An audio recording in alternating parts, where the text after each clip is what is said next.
Assalamualaikum warahmatullahi wabarakatuh. Waalaikumsalam warahmatullahi wabarakatuh. A'udzu billahi minasy syaithanir rajim.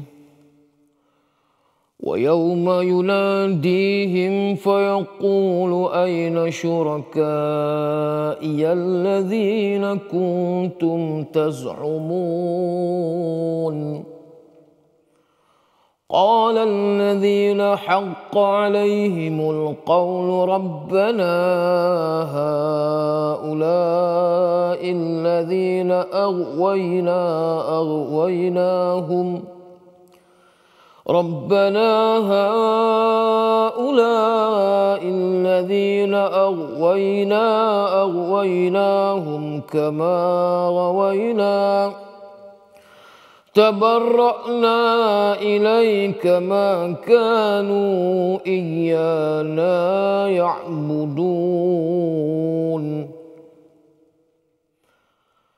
وقيل ادعوا شركاءكم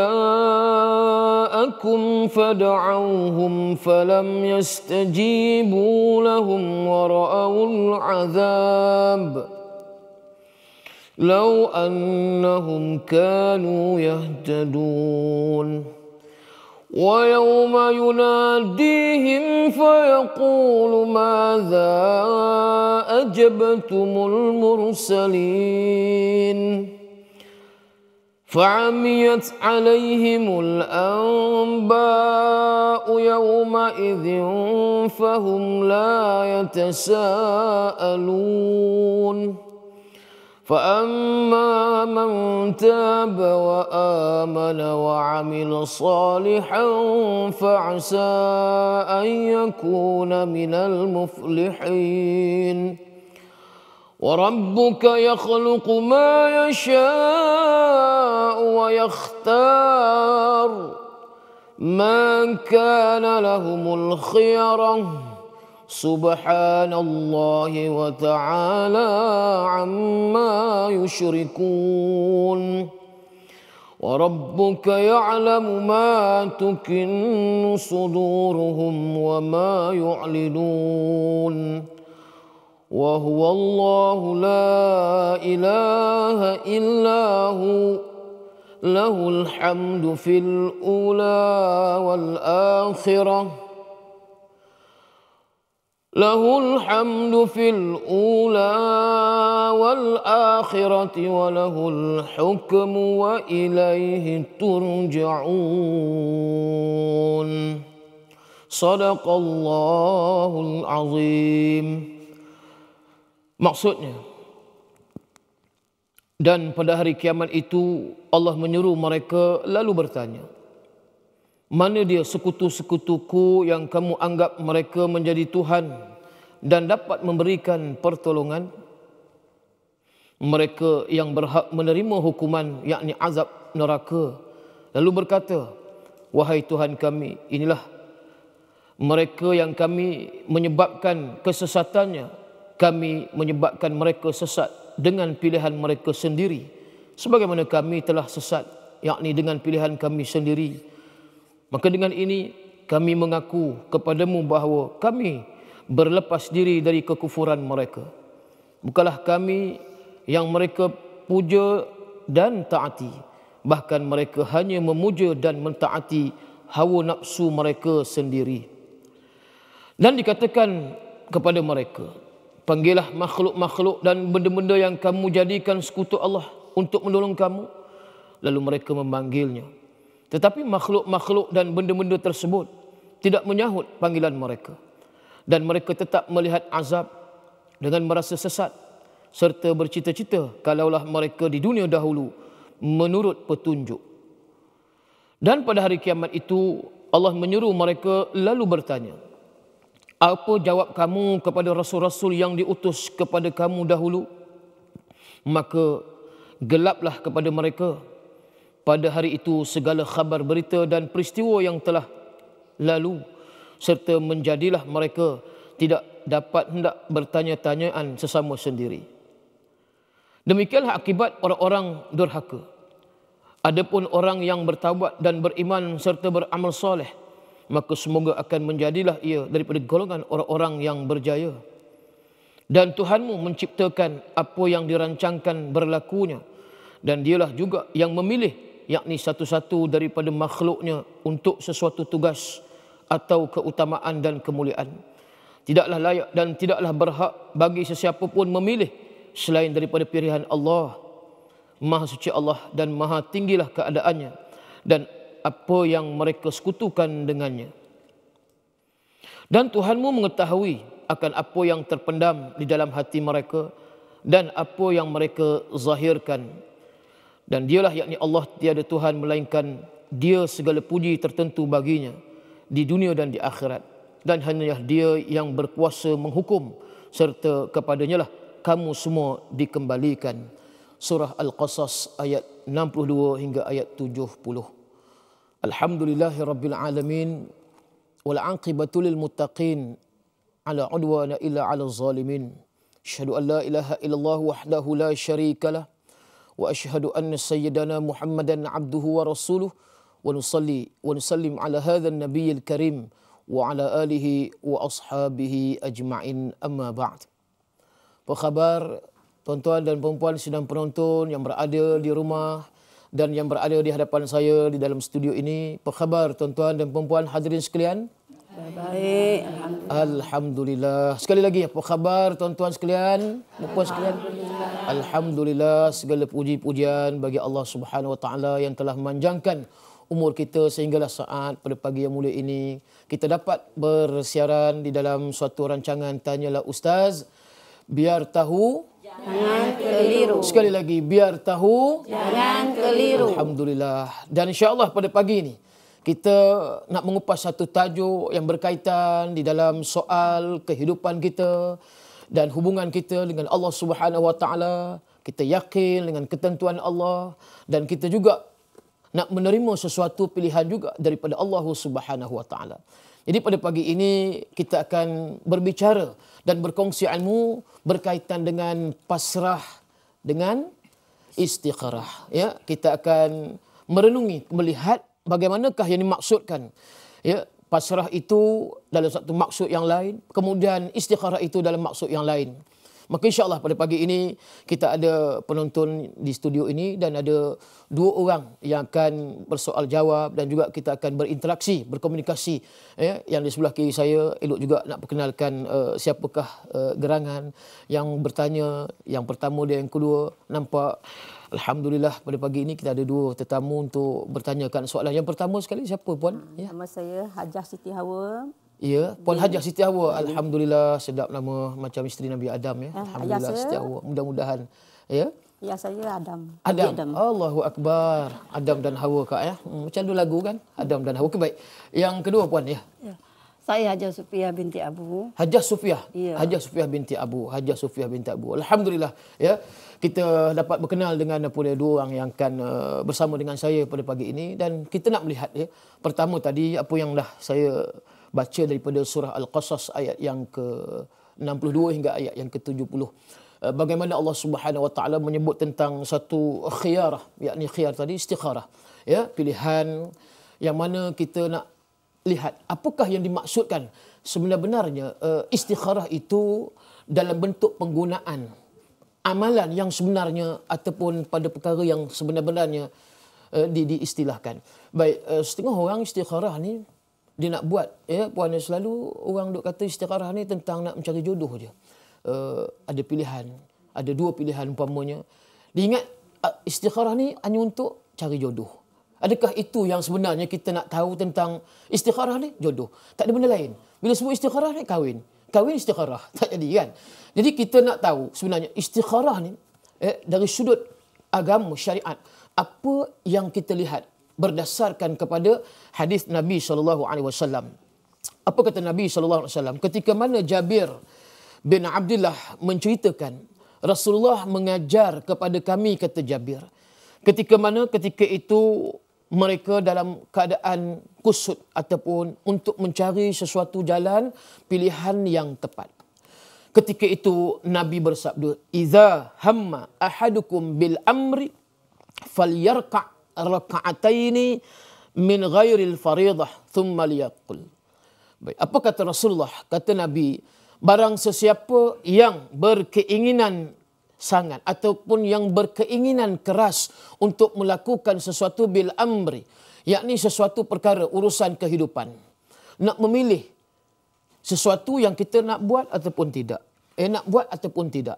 Baik, maka Nabi kata falyarka' raka'ataini, hendaklah kamu solat 2 rakaat sebagai solat yang disebutkan tadi.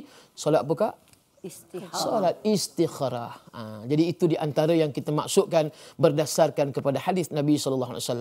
Jadi untuk meneruskan bicara kita pada pagi ini, mungkin banyak lagi soalan-soalan yang kita boleh berkongsi pada pagi ini. Sila Puan Siti Hawa binti Adam. Yang pertama, kau ada soalannya Puan Siti Hawa? Ada soalan Ustaz. Ya. Dalam situasi bagaimana kita digalakkan untuk melaksanakan solat istikharah? Itu je. Itu je. Baik. Di mana situasi yang tadi disebutkan? Bagaimana yang katakan tadi? Adakah dalam soal hanya soal jodoh sahaja? Ataupun soal untuk mencari kerja? Ataupun soal untuk tinggal pada suatu tempat?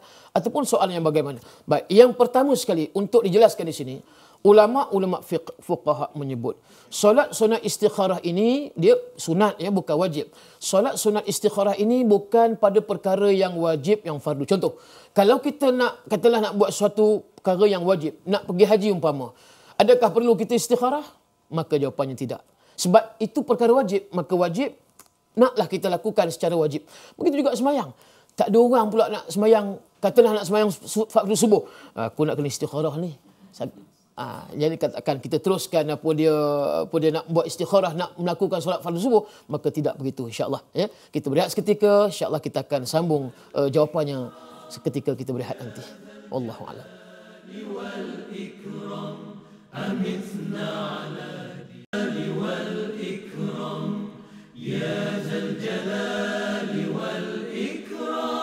Alhamdulillah, bertemu kita kembali dalam rancangan Tanyalah Ustaz pada pagi ini. Biar tahu, alhamdulillah. Baik, saya nak menyambung tadi persoalan yang dikemukakan tadi oleh Puan Siti Hawa.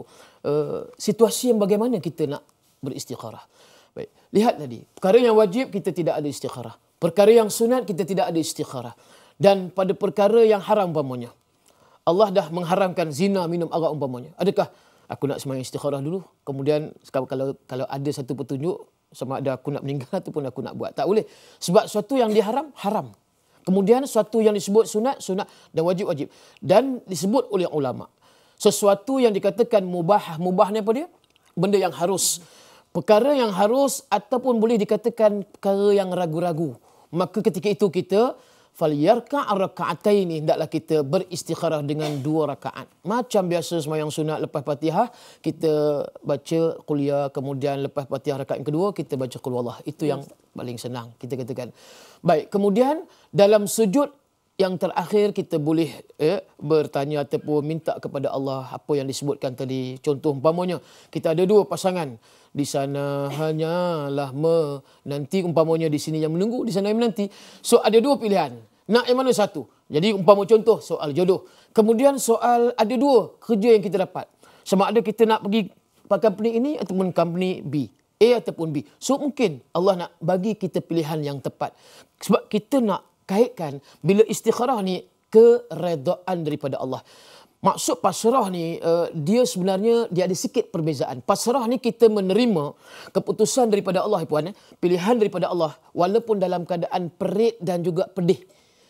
Manakala redha, kita menerima keputusan daripada Allah, pilihan itu dalam keadaan seikhlas-ikhlas hati. Nampak? Ada perbezaan di antara pasrah dengan redha.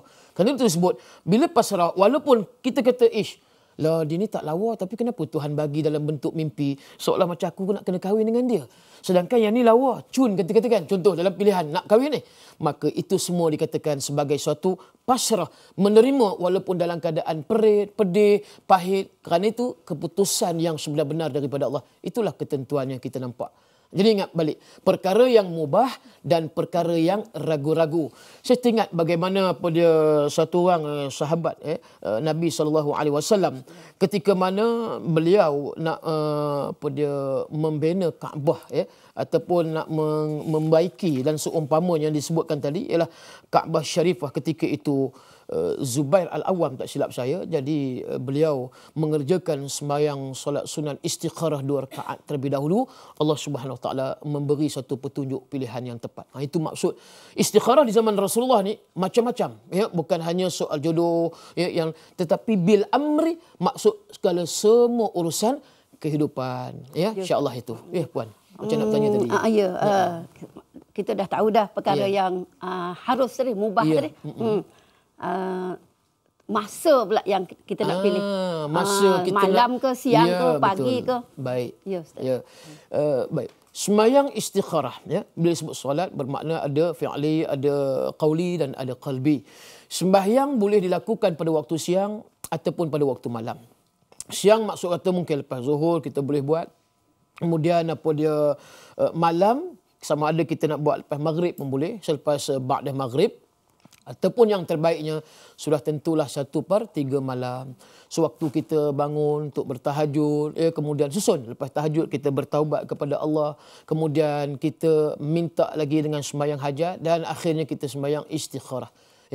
Kita sembahyang istikharah untuk kita dapat satu petunjuk dan pilihan yang tepat daripada Allah Azza wa Jalla. Sebab waktu tadi kalau nak disebutnya, waktu yang paling afdal ialah waktu malam. Kita dengan Allah terasa sangat hubungannya, puan.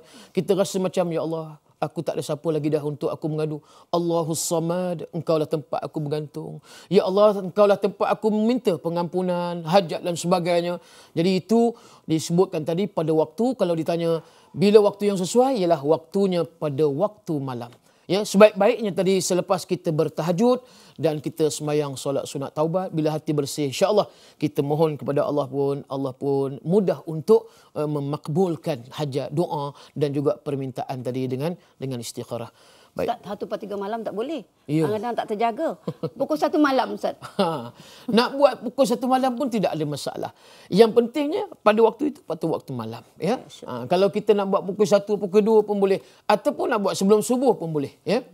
Itu sebab dia sembahyang solat tadi, sembahyang solat sunat. Tidak menjadi masalah pada waktu yang disebut tadi, pada waktu malam bila-bila masa. Baik. Kau ada lagi puan yang selain daripada tu? Saya nak tanya tapi saya baca, Ustaz. Ya, boleh. Adakah solat istikharah itu perlu diteruskan selagi tidak mendapat petunjuk, dan dalam situasi apakah petunjuk itu akan diperolehi? Baik. Kita nak sembahyang solat sunat istikharah ni, tuan-tuan dan puan-puan sedang penonton yang dirahmati Allah sekalian. Dia ada tata cara, dia ada peraturan, kalau kita kata bahasa modernnya prosedur. Macam kita sembahyang fardu, maksud kata pada waktu yang tertentu, inna salata kanat 'alal mu'minina kitaban mawquta. Maksud tak boleh sembahyang zuhur pada waktu asar, tak boleh pula sembahyang asar pada waktu maghrib umpama. Jadi kita nak solat istikharah ni, dia ada satu peraturan dan kita katakan tadi sebagai satu prosedur yang lengkap. Untuk apa? Untuk memudah Allah Subhanahu Wa Taala menerima. Dan di situ juga kita nampak ada kesungguhan yang kita ini benar-benar bergantung dan meyakini keputusan yang nantinya datang daripada Allah Subhanahu Wa Taala. Jadi saya rasa saya nak melakarkan sikit di whiteboard supaya penonton dia di rumah dan yang di studio ni boleh melihat dan boleh dia mencatat satu nota supaya menjadi satu kefahaman yang betul. Sebab kadang-kadang kita ada orang tanya saya, Ustaz, macam mana saya dah solat istikharah dah banyak kali tapi tak nampak pun. Dia kata macam kabur-kabur, gelap-gelap, kadang langsung gelap pun tak nampak. Tak tahulah macam mana gelap pun dah tak nampak tu. Kita kata gelap memang tak nampak lah kan. So kita nak tengok bagaimana dikatakan satu prosedur, tata cara, peraturan yang saya nak lakarkan di whiteboard. Kita tengok sama-sama. Baik, tajuknya pagi ini pasrah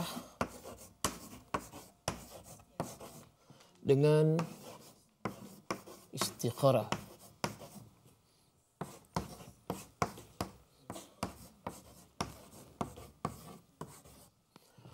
Okey. Yang pertama mesti kita membersihkan jiwa diri kita dulu. Dalam maksud kata kita nak kena bertaubat. Taubat dulu. Kemudian selepas bertaubat, okey, yang ni kita nak pergi kepada yang kedua, iaitu disebut bagaimana kita menerima tadi dengan suatu keredaan ataupun dengan keyakinan kita kepada Allah. Maka nakkan ke arah itu mesti kita bersih. Bersih.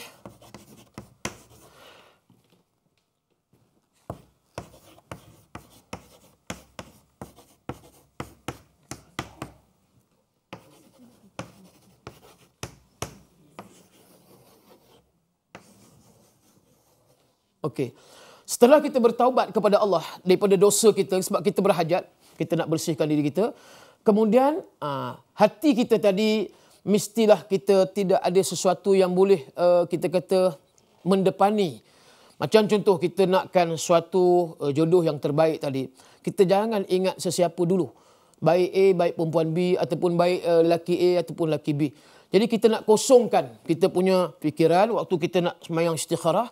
Setelah itu, kita pun sembahyang sunat istikharah. Dan bagaimana tadi petunjuk? Puan Sofiah tadi bertanya. Petunjuknya, nanti kita akan nampak gerak hati, kecenderungan hati. Ataupun dalam bahasa orang putihnya tendensi, kecenderungan berat hati kita. Ya, Allah akan beri. Ataupun kalau tidak di sini, dia akan pergi kepada dalam, kita kata sweet dream, mimpi-mimpi yang indah. Termasuklah mimpi yang Allah nak bagi satu keputusan kepada kita. Siapakah ataupun perkara apakah yang disebutkan tadi dalam urusan kehidupan yang kita nak pergi kerja yang itu ataupun kerja yang ni, umpama contoh, ya. Baik, setelah itu yang akhirnya kita akan lihat daripada sini, kita akan pergi pusing balik kepada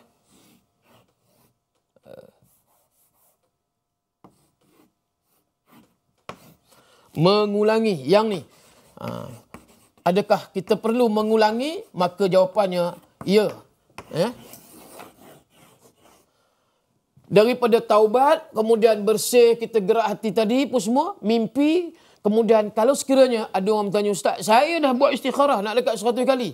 Tak dapat lagi. Mungkin kot kadang-kadang solat sunat istikharah tadi kita buat dalam keadaan tidak tertil. Ataupun dalam keadaan kelang kabut, tergesa-gesa. Sebab tadi syarat dia mesti ada. Mula-mula kita bersihkan diri daripada dosa, taubat nasuha apa semua tadi. Kemudian gerak hati kita akan dapat melalui mimpi. Kalau tidak, maka kita perlunya mengulangi. Kebiasaannya, Rasulullah pun, apa pun Rasulullah akan ulang 3 kali. Ya, Rasulullah akan ulang 3 kali setiap apa yang Nabi nak buat. Maksud kata mohon kepada Allah pun. Jadi istikharah ni pun begitu. Sekurang-kurangnya 3 kali. Ataupun lebih daripada 3 kali itu pun tidak menjadi masalah. Ya? Boleh faham ya tuan-tuan? Ini ya.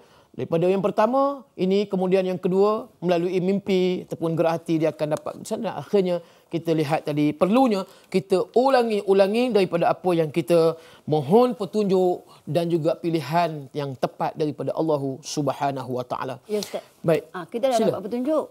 Katalah kita dah buat 3 kali. Katalah 3 kali. Nanti buat nak tanya yang ini pasal menantu ke macam mana ni? Pokok nak pilih menantu ke macam mana? Ya. Menantu pula. Menantu ya. Manalah tahu tak tapi kita dah dapat petunjuk. Ya.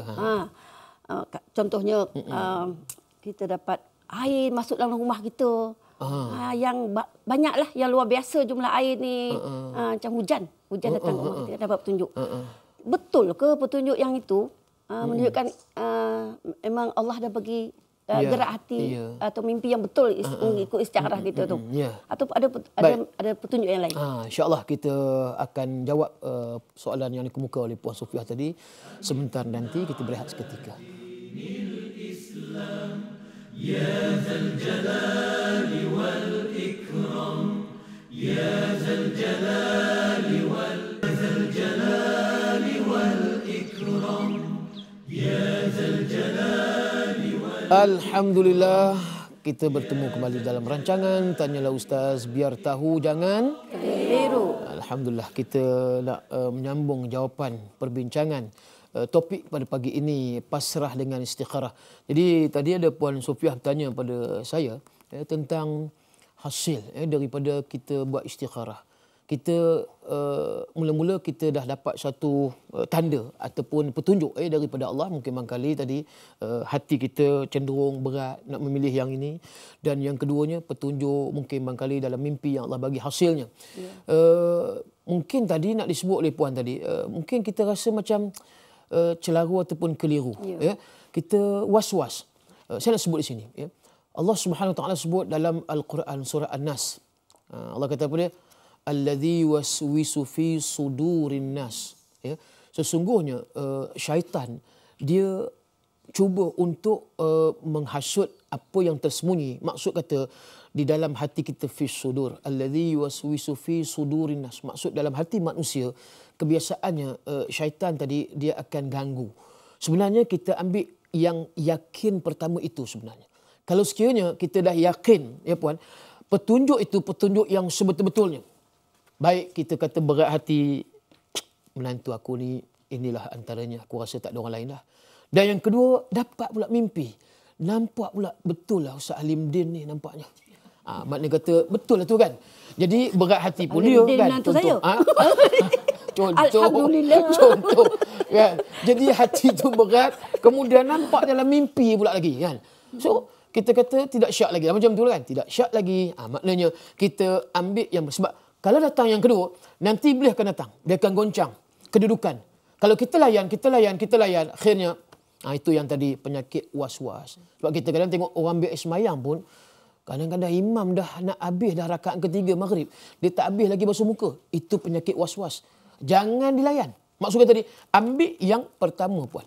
Ambil sedang menunggu sekalian tadi yang kita dah yakin bermula tadi.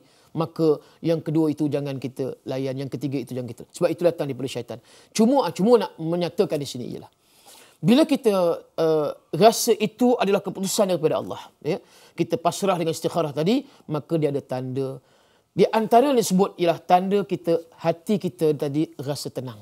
Nampak Walaupun kita macam nak buat sekali lagi istikharah ni, tidak menjadi masalah nak buat lagi. Cuma tadi, bila kita dah rasa satu pilihan yang baik tadi, ketenangan tu ada di dalam jiwa kita. Itu tanda. Maka kita terimalah. Ketenangan, tenang aja. Tak ada rasa masalah. Tak ada bercampur baur. Tak ada tertanya-tanya, tak ada. Okey. Kemudian disebut juga para alim ulama, bila mana kita tenang tadi, maka kita terus pasrah dan redha. Walaupun kita tak tahu selepasnya apa yang berlaku. Sebab itu semua adalah rahsia Allah Subhanahu Wa Taala.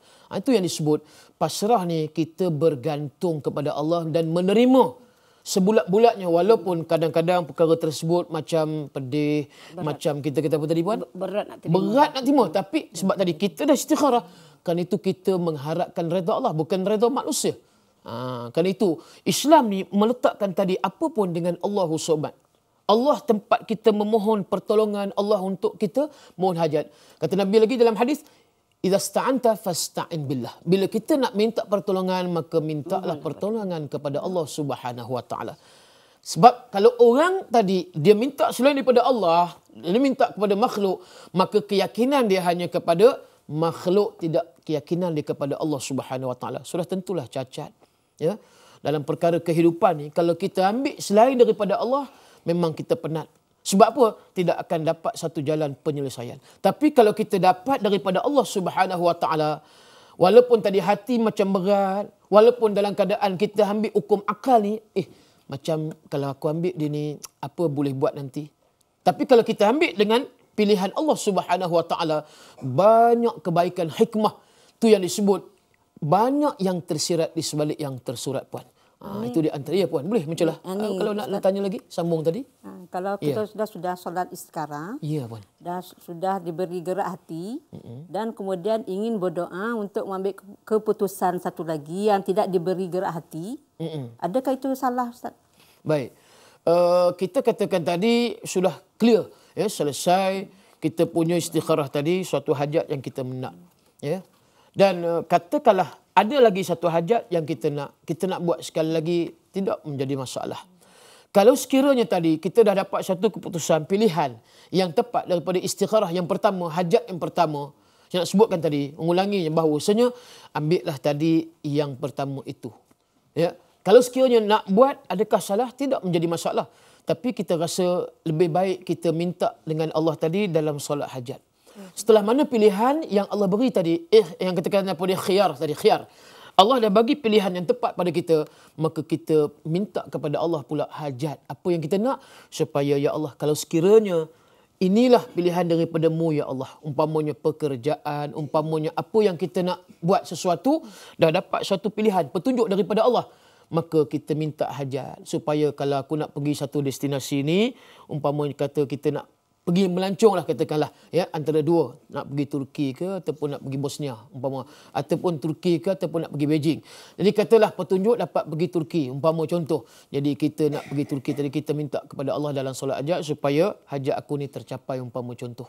Tapi ingat dalam bab perkara sunat, umrah tadi kalau contoh, adakah perlu kita istikharah? Tak perlu, sebab satu yang sunat. Yang tu kita kena berlumba, fastabiqul khairat, berlumba untuk buat kebaikan. Maksud kata benda ni kita kena buat cepat. Dia semayang, takkan semayang Jumaat nak kena istikharah pula.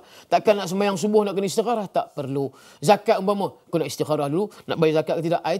Tak ada dalam syariat mengajar begitu. Sebab apa dia? Itu perkara yang wajib. Tapi perkara yang ragu-ragu, mubahah, ya, dalam satu keadaan, ini saja tambahan, diajar oleh Rasulullah. Nak buat suatu maksiat, jahat, kan? Contoh, ataupun nak ditentukan tadi, perkara maksiat tadi, yang kita kata jahat tadi, tidak ada istikharah. Kita nak tahu perkara ini, adakah perkara jahat, maksiat, ataupun syubhah dan seumpama, yang aku ni boleh buat ataupun tidak. Kalau jahat tadi memang tidak, tapi contoh yang syubhah, Nabi ajar, bagaimana? Nabi kata, fadha' yadaka ala sadrik. Maksud letakkan tangan, apa dia tapak tangan ni, ala sadrik ni, di hati.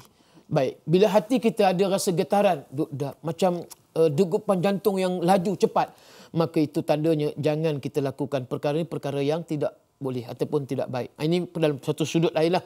Kita ragu-ragu, nak buat ke tidak nak buat. Tapi kalau perkara tu zina, umpama contoh, takkan kita nak fadha' yadaka ala sadrik, letak tangan. Nak zina, nak minum arak, tak payah. Itu bukan perkara yang disyariat. Maksud tadi, kita boleh buat tadi dalam satu perkara yang kita sama ada ragu-ragu ataupun perkara ni kita ada nampak syubhah.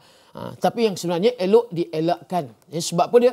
Sebab perkara yang syubhah ni, faman ittaqa syubhah fastaqa, apa dia Nabi kata, faman ittaqa syubhah, siapa yang takut kepada syubhah, maksud perkara yang ragu-ragu, dielakkan, faqad istabra li dini wa irdihi, dia telah menghormati dan memuliakan agama dia. Itu contoh yang Ustaz kan? Sila puan. Macam kita berhadapan dengan satu situasi. Kita ni tahu dalam satu majlis tu ada perkara lara. Okey. Tapi majlis tu bos kita. Oh. Kan? Ya. Bos kita tak pergi, bos pandang satu macam, kan? Tapi nak pergi, ya, lara. Iyalah. Istiharah tu Ustaz. Baik. Betul, ya. Benda yang macam ni, benda yang disebutkan tadi termasuk, termasuk sebab dia ragu-ragu. Adakah nak pergi ke tidak? Kan?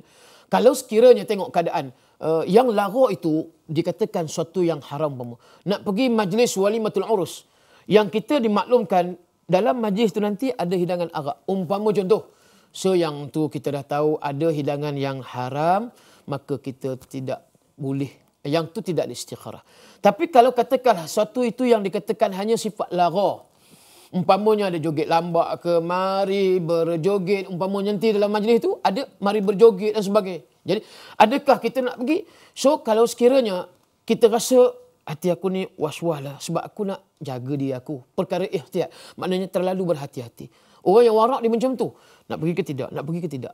Jadi kalau keadaan rasa nak ambil keputusan tu daripada Allah, biarlah kita tadi falyarka raka'ataini, 2 rakaat. 2 rakaat, ya. Kita buat tadi sembahyang istikharah insya-Allah. Cuma nak tunggu keputusan ni puan.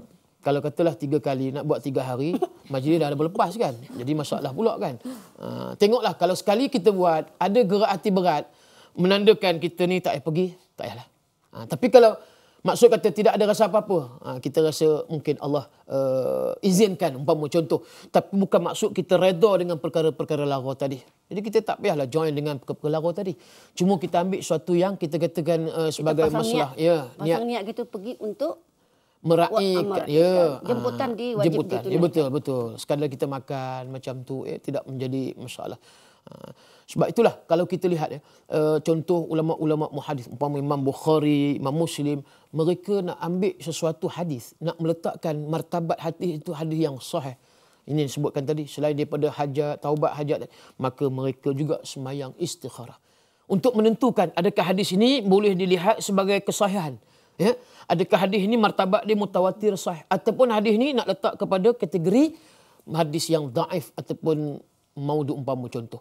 Sampai peringkat macam tu ulama menjaga. Bukan senang nak ambil sesuatu hadis tadi, adakah terus dikeluarkan? Tak. Semayang dulu mendapat petunjuk macam Imam Bukhari semayang di hadapan Kaabah dulu 2 rakaat.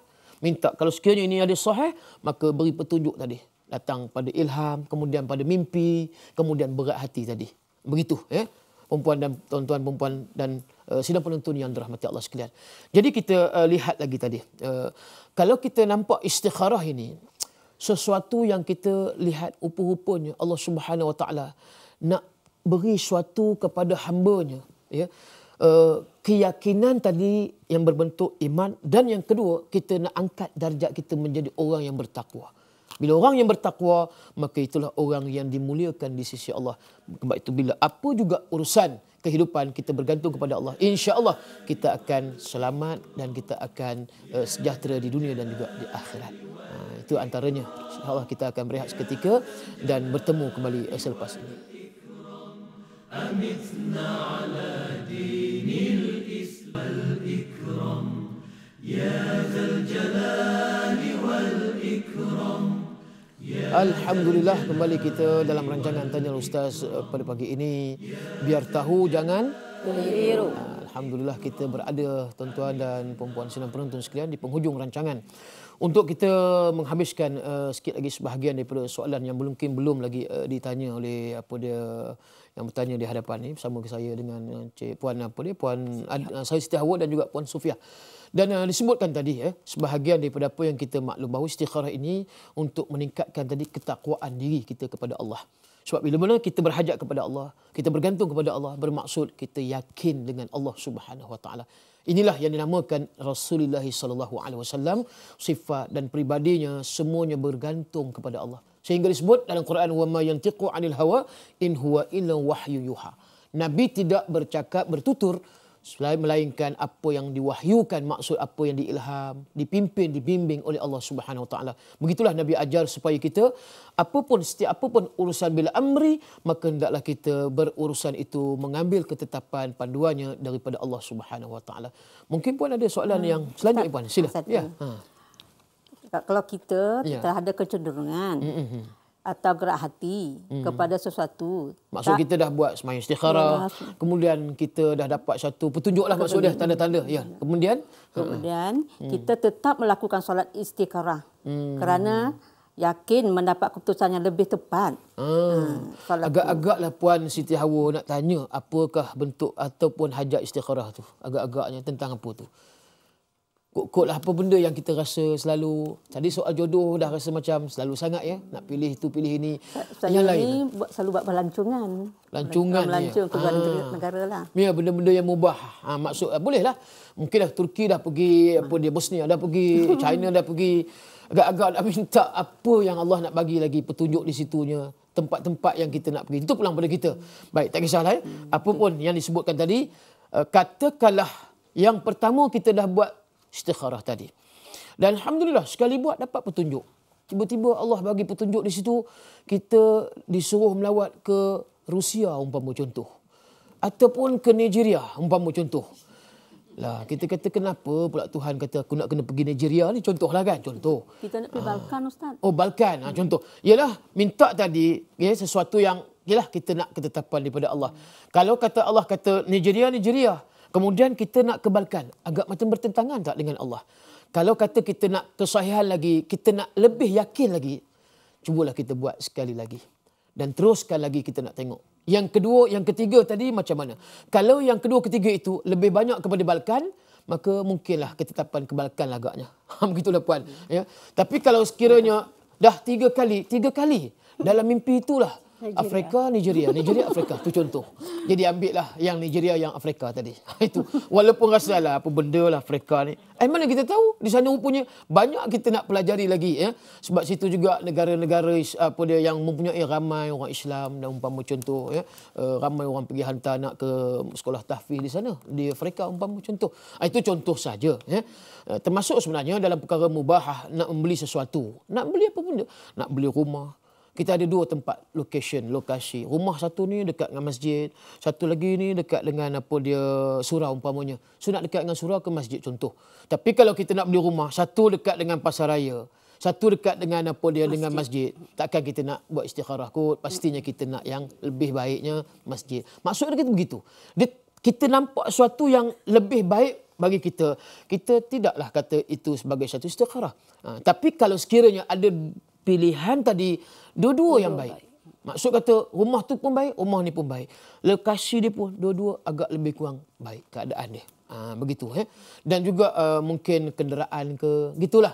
Mana kita rasa yang baik untuk kita, Allah nak bagi petunjuk kepada kita, kita boleh ambil sesuatu ketetapan daripada Allah. Jadi maksud dia puan, bila kita dah buat sekali, kita dah dapat satu gerak hati, petunjuk tadi daripada Allah. Cuma kita nak yang yakin lagi, maka boleh kita buat kali yang kedua, kali ketiga. Kalau sekiranya keputusan itu yang serupa juga, kita tadi pasrah. Tapi kalau sekiranya yang kedua, ketiga kita buat, tak ada apa-apa. Maksud kita pakai yang pertama. Kita ambil yang pertama. Sebab yang pertama tadi dah ada dah mimpi. Ataupun gerak hati. Yang kedua, ketiga ni kita tak dapat. Maka yang tu sebenarnya Allah nak ambil tadi, yang pertama juga. Itu maksud kita pasrah menerima dengan apa dia keredaan, walaupun perkara itu benda yang macam kita tak tidak kita kata kenapa Tuhan bagi yang ni, sebab itu ketentuan daripada Allah. Itu maksud yakin kita pada Allah. Mungkin ada lagi tambahan ni soalan yang lain. Tadi Ustaz ada cerita kita nak buat istikharah ni, kena bersihkan hati, bersihkan dosa, banyakkan bertaubat kan.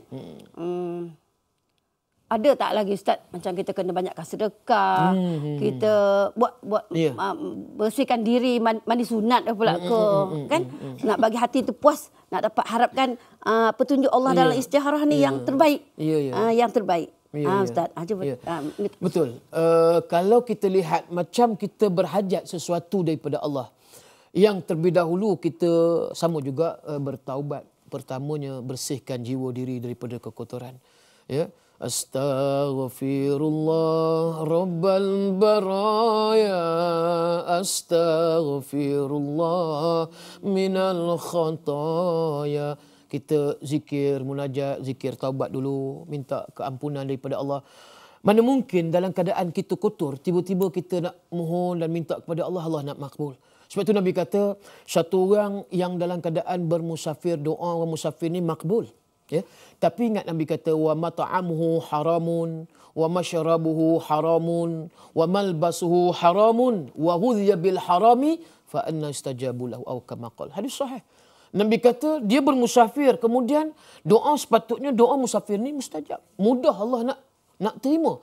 Tiba-tiba kata Rasulullah, makanan yang dimasukkan, minuman yang dimasukkan ke dalam mulut daripada punca sumber dan jenis yang haram. Pakaian pun begitu, daripada jenis lelaki tidak boleh pakai sutra pure silk yang asli tak boleh, tapi dia pakai juga. Contoh, maka puncanya daripada yang haram, jenis pun daripada yang haram. Dan segala apa yang dimasukkan ke dalam mulut tadi daripada yang haram, punca dan sumbernya, perolehan dan pendapatan, maka kata Nabi, bagaimana doa nak diterima oleh Allah? Ada tak kaitan tadi kita kata istikharah tadi dengan taubat? Ya, sama juga. Sebab bila kita nak minta pilihan, petunjuk daripada Allah, mestilah kita bersedia pada waktu itu dengan preparation, persiapan kita, bersihkan diri. Macamlah kita jenazah. Katalah kita ni semua bakal jenazah. Kita ni semua bakal jenazah. So, cuma bila kita tak tahu, Allahu'alam. Bila kita dah jadi jenazah, nampak? Bersih tak? Bersih. Kita kena mandikan dulu, kemudian dah mandikan, kita letak dengan kapur, dengan wangi-wangian kan, kapur baru dan sebagainya.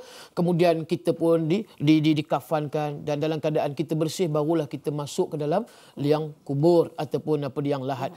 Barulah malaikat Munkar dan Nakir akan tanya kepada kita.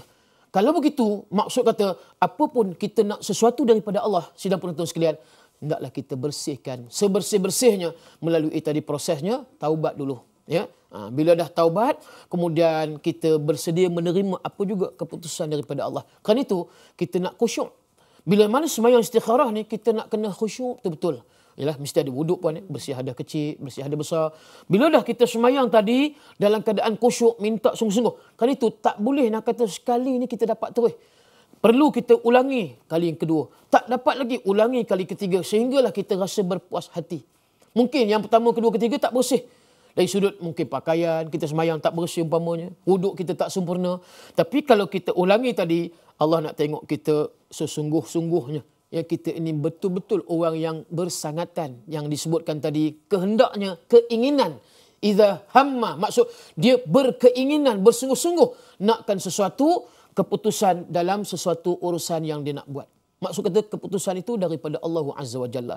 Sebab Allah yang disebut innallaha tayyibun la yaqbalu illa tayyiban. Allah itu tayyib, maksud dia Allah itu cantik, indah, dan Allah tidak menerima melainkan sesuatu yang indah dan yang cantik. Allahu akbar, ya. Jadi macam itulah kita, bila mana kita dah indah dengan Tuhan dan kita baik dengan Allah Subhanahu wa taala, maka kita sentiasa diredai oleh Allah. Begitu jugalah kalau kita sentiasa beristikharah dengan sesuatu hajat dan inginan kita kepada Allah, insya-Allah Allah akan mempermudahkan segala urusan, ya. Dan tidak rugi, sebab ingat sembahyang itu adalah doa, dan sesungguhnya doa itu doa huwal ibadah, dia adalah suatu ibadah. Maka termasuklah dalam bentuk ibadah yang kita lakukan kepada Allah Subhanahu wa taala. Jadi sidang penonton, tuan-tuan dan puan-puan, hadirin yang dirahmati Allah sekalian, bersama-samalah kita, ya, mengharapkan sesuatu itu semuanya datang daripada Allah. Memang kita kata datang daripada Allah itu kadang-kadang hati kita tidak bertimbul, tapi keputusan dan pilihan daripada Allah itu adalah sesuatu yang sangat baik, yang terpilih, yang dipilih oleh Allah Subhanahu wa taala. Jadi saya rasa cukup kita tutup kita punya topik perbincangan kita pasrah dengan istikharah pada kali ini. InsyaAllah mudah-mudahan Allah memberkati dan merahmati program dan majlis kita pada pagi ini, insyaAllah. Wallahu alam. Aqulu qawli hadza astaghfirullahalazim li wa lakum. Assalamualaikum warahmatullahi wabarakatuh. InsyaAllah kita tutup dengan doa. Mudah-mudahan doa yang kita panjatkan kepada Allah itu doa yang makbul. Bismillahirrahmanirrahim. Alhamdulillahirabbil alamin, wassalatu wassalamu ala Rasulillah wa ala alihi washabbihi ajma'in. Allahumma inna nas'aluka 'ilman nafi'an wa 'amalan mutaqabbalan wa rizqan wasi'an wa shifaa'an min kulli da'. Allahumma a'inna 'ala dzikrika wa syukrika wa husni ibadatik. Allahumma inna nas'aluka ridhaka wal jannah wa na'udzubika min sakhatika wan nar. Allahumma aslih lana dinana alladhi huwa 'ismatu amrina wa aslih lana dunyana allati fiha ma'ashuna wa aslih lana akhiratana allati ilaiha ma'aduna waj'alil hayata ziyadatan lana fi kulli khair waj'al mauta rahatan lana min kulli syarr. Allahumma a'inna 'ala zikrika wa syukrika wa husni ibadatik. Rabbana la tuzigh qulubana ba'da idh hadaitana wa hab lana min ladunka rahmah innaka antal wahhab. Rabbana atina fid dunya hasanah wa fil akhirati hasanatan wa qina 'adzaban nar. Wa sallallahu ala khairil khalqihi Muhammadin nabil ummi wa ala alihi wa sahbihi wa baraka wa sallam. Walhamdulillahi rabbil alamin. Taqabbalallahu minkum minna wa minkum taqabbal ya karim. Terima kasih.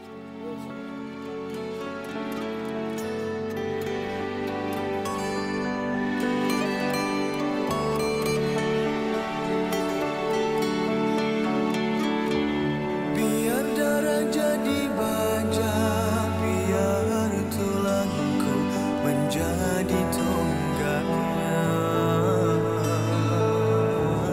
Islam tetap